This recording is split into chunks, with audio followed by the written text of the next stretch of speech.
நான் 2 பேருடைய வாழ்க்கை வரலாறு தான் நடிக்கணும்னு ரொம்ப ஆசைப்பட்டேன். ஒன்று இசைஞானி இளையராஜா அவர்களுடையது, இன்னொன்று சூப்பர் ஸ்டார் ரஜினிகாந்த் அவர்களுடையது. ஒன்று நடக்குது. இது எனக்கு மிகப்பெரிய கர்வத்தை கொடுக்குது. நான் ஒரு பாடல் விடுதலைக்காக ரெக்கார்ட் பண்ண வரும்பொழுது சார் என்னை கேட்டாங்க, போய் பாடு அப்படின்னா. போகும்போது அவர் அங்கேயே இருந்தார். சார் நீங்கள் இங்கே தான் இருப்பீங்களா அப்படின்னு கேட்டேன். நான் என்னைக்கு உங்க கூட இல்லை அப்படின்னு திருப்பி என்னை கேட்டார். ஆமாம் சார், என் அம்மா வயிற்றில் நான் இருக்கும்போதுலேருந்து நீங்கள் என் கூடயே தான் இருக்கீங்க அப்படின்னு நான் சொன்னேன். இப்போவும் அதுதான் உண்மை. இசைஞானி இளையராஜா சார் அவர்களுக்கும், உலகநாயகன் கமல் சார் அவர்களுக்கும், என் நண்பர் வெற்றிமாறன் அவர்களுக்கும், என் செல்லம் பாரதி ராஜா சார் அவர்களுக்கும் மற்றும் வாழ்த்த வந்திருக்கும் அனைவருக்கும் என்னுடைய வணக்கம்.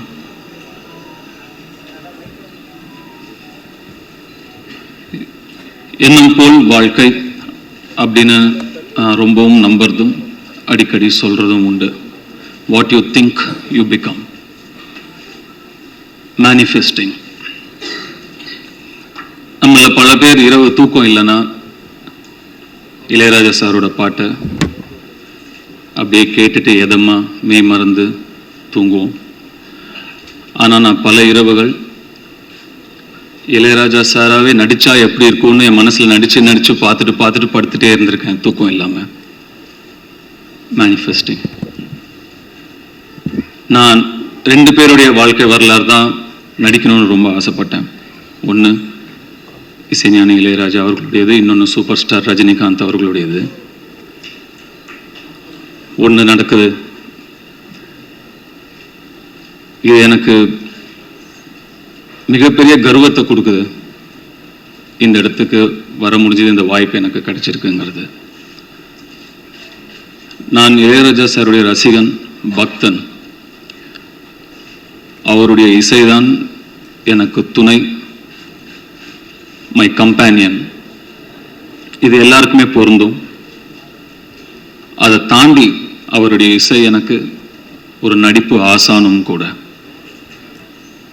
எனக்கு நடிப்புன்னா என்னன்னு தெரியாத காலத்துல இருந்து இப்போ வரைக்கும் ஒரு காட்சியை படமாக்குறதுக்கு முன்னாடி அந்த காட்சிக்கு தகுந்த மூடில் இருக்கிற ஒரு இளையராஜா சாருடைய பாடலையோ பிஜிஎம்மையோ கேட்பேன். அந்த இசை அந்த காட்சியை எப்படி நடிக்கணும்னு எனக்கு சொல்லும். அதை அப்படியே உள்வாங்கி அந்த காட்சியில் நான் நடிப்பேன். வெற்றிமாறன் ஒரு சில தடவை இதை பார்த்துருக்காரு நான் பண்ணுறத. இப்போவும் இது ஒரு பெரிய சேலஞ்ச், இந்த கதாபாத்திரத்தை நடிக்கிறது பெரிய சேலஞ்ச், பெரிய ரெஸ்பான்சிபிலிட்டி அப்படின்னு சொல்கிறாங்க. எனக்கு அப்படி தெரியல. ஏன்னா இப்போவும் அதே இசை எனக்கு சொல்லும் அதை எப்படி நடிக்கணும் அவராகவே அப்படின்னு. ஸோ இப்போ மேலே வரும்போது சார் நீங்கள் முன்னாடி போங்க, நான் அப்படியே உங்களை பின்னாடி ஃபாலோ பண்ணி வரேன்னு. நான் என்ன உனக்கு கைடா அப்படின்னு சார் கேட்டார். கைடு தான் சார், கைட் பண்ணிகிட்டே தான் வந்துட்டு இருக்கீங்க இவ்வளோ வருஷமாக. நான் ஃபாலோ பண்ணி வந்துட்டே தான் இருக்கேன். ஏற்கனவே சொன்ன ஒரு இன்சிடென்ட் தான், நான் திரும்பியும் சொல்கிறேன். நான் ஒரு பாடல் விடுதலைக்காக ரெக்கார்ட் பண்ண வரும்பொழுது சார் என்னை கேட்டாங்க, போய் பாடு அப்படின்னா. போகும்போது அவர் அங்கேயே இருந்தார். சார் நீங்கள் இங்கே தான் இருப்பீங்களா அப்படின்னு கேட்டேன். நான் என்னைக்கு உங்க கூட இல்லை அப்படின்னு திருப்பி என்னை கேட்டார். ஆமாம் சார், என் அம்மா வயிற்றில் நான் இருக்கும்போதுலேருந்து நீங்கள் என் கூடயே தான் இருக்கீங்க அப்படின்னு நான் சொன்னேன். இப்போவும் அதுதான் உண்மை. கூடவே தான் இருக்கார், கூடவே தான் இருப்பார்.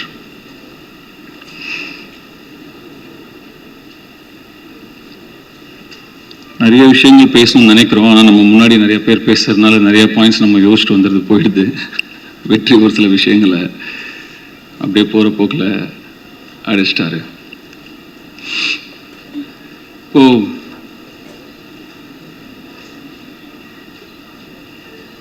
ஒரு ஆர்டிஸ்டா நான் ஏதோ எனக்கு கிடைச்ச ஒரு மிகப்பெரிய அங்கீகாரமாக நான் நினைக்கிறேன். அந்த அழைப்பு இளையராஜா சார் கிட்ட இருந்தே எனக்கு வந்தது. இன்னும் எனக்கு ரொம்ப சந்தோஷத்தையும் நிகழ்ச்சியையும் எனக்கு கொடுக்குது. இசையாகவே, இசை ஞானியாகவே, இசையின் கடவுளாகவே நடிக்கக்கூடிய வாய்ப்பை அந்த சிவன் எனக்கு கொடுத்துருக்காரு. அதை நினச்சி ரொம்ப நெகிழ்ச்சி அடைகிறேன்.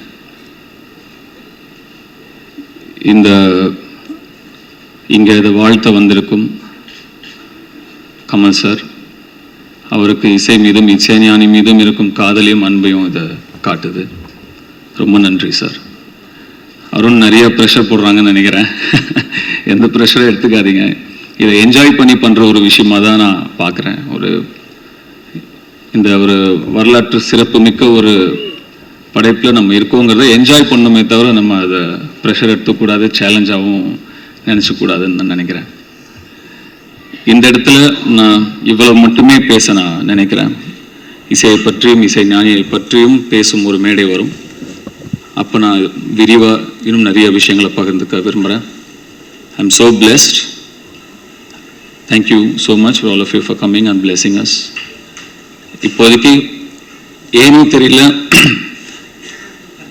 ஒரு ஓரமாக நின்று குயில் பாட்டு அப்படிங்கிற பாட்டை வந்து ரெக்கார்ட் பண்ணும்போது எங்கள் அப்பா இப்படியே நின்று பார்த்துட்டு இருந்தா. அவருடைய முகம்தான் எனக்கு இங்கே ஃபுல்லாக தெரிஞ்சுக்கிட்டே இருக்கு.